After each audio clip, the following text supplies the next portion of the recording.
आपका हमारी आध्यात्मिक यात्रा में हार्दिक स्वागत है। आप सुन रहे हैं शिव महापुराण, जो सनातन धर्म के ही अनमोल ग्रंथों में से एक है। इस श्रृंखला में हम आपके लिए ही इस दिव्य ग्रंथ के प्रत्येक अध्याय का शाश्वत पाठ प्रस्तुत करेंगे। आइए इस ज्ञान और धर्म की ही यात्रा को आरंभ करें।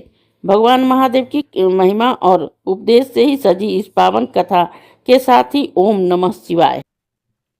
42वां अध्याय सतीखंड और स्मृति फल आदि। ब्रह्मा जी बोले कि स्तुतियों को सुनकर ही शंकर जी प्रसन्न हो गए। उन्होंने सबकी ओर कृपा पूर्ण दृष्टि से देखकर दक्ष से कहा, हे प्रजापति दक्ष, सुनो। यद्यपि मैं स्वतंत्र ईश्वर हूँ, तथापि भक्तों के बस में हूँ। चारों भक्तों में ज्ञानी सबसे श्रेष्ठ है। ज्ञानी मेरा ही स्वरूप है और उससे अधिक प्रिय मुझे कोई नहीं है।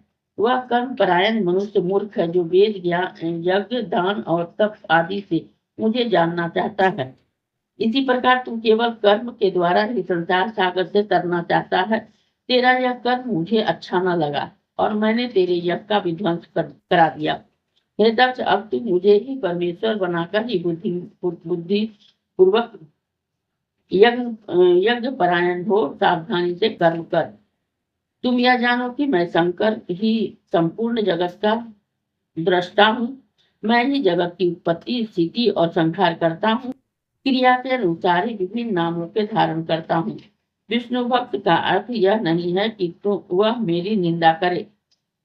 मेरे भी भक्त विष्णु की निंदा नहीं कर सकता। यदि ऐसा करेगा तो हम दोनों के साथ शिव से तत्व की प्राप्ति नहीं हो सकती। इस प्रकार शंकर जी के सुखकारक वचनों ने वहां स्थित देवता मुनि सभी प्रसन्न हो गए। दक्ष बड़े ही प्रेम से शिव जी की भक्ति करने लगा। समस्त देवता कुटुंब सहित ही शंकर भगवान को परमेश्वर मानने लगे। जिसने जैसी स्तुति की थी, शंकर भगवान ने उन्हें वैसा ही वर दिया। दक्ष प्रसन्न हो शिव जी का नाम जपने लगा। शिव जी की कृपा से उसने अपना यज्ञ पूर्ण किया। सब देवताओं को यथा योग्य भाग मिला। शिव जी को भी उसका भाग दिया गया। ब्राह्मणों को भी बहुत सा दान दिया गया। दक्ष ने विधि पूर्वक ऋषियों द्वारा यज्ञ के बड़े कार्य को समाप्त कराया।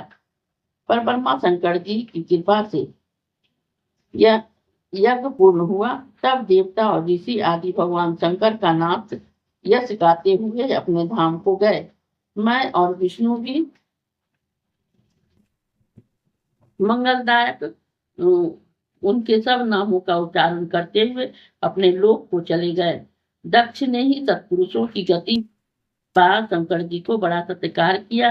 फिर वे ही अपने गणों के साथ ले कैलाश पर्वत की ओर प्रस्थान किए। कैलाश पहुंचकर शिव जी ने अपनी प्रिया पार्वती का स्मरण करते हुए उनकी संपूर्ण कथा अपने गणों से कह सुनाई।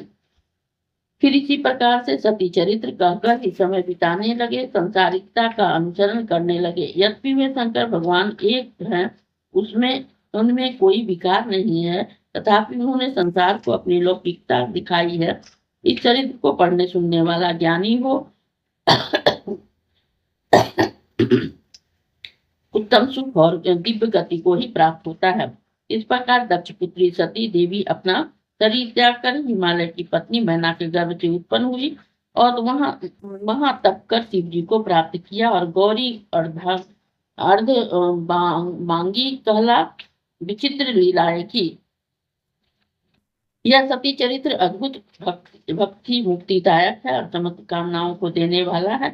यह पाप रहित कथा परम पवित्र, स्वर्ग, यश, आयु, पुत्र और पौत्रादिकों को फल देने वाली है। जो इसे भक्ति पूर्वक सुनता है, दूसरों को सुनाता है, उसके सब मनोरथ पूर्ण होते हैं और उसे परम गति मोक्ष की प्राप्ति होती है। इस अध्याय के श्रवण हेतु आपका हृदय से धन्यवाद। हम आशा करते हैं कि शिव महापुराण की यह दिव्य कथा आपको आध्यात्मिक शांति और गहन ज्ञान प्रदान कर रही होगी। कृपया अगले अध्याय के लिए हमारे साथ जुड़े रहें और अपने सुझाव एवं भावनाएं कमेंट के माध्यम से अवश्य साझा करें। धर्म, भक्ति और ज्ञान की इस पावन यात्रा में आपका साथ हमारे लिए अत्यंत मूल्यवान है।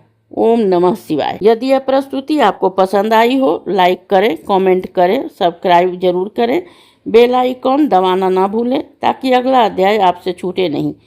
और इस पावन ज्ञान को ही शेयर करें अपने परिवार और मित्रों तक।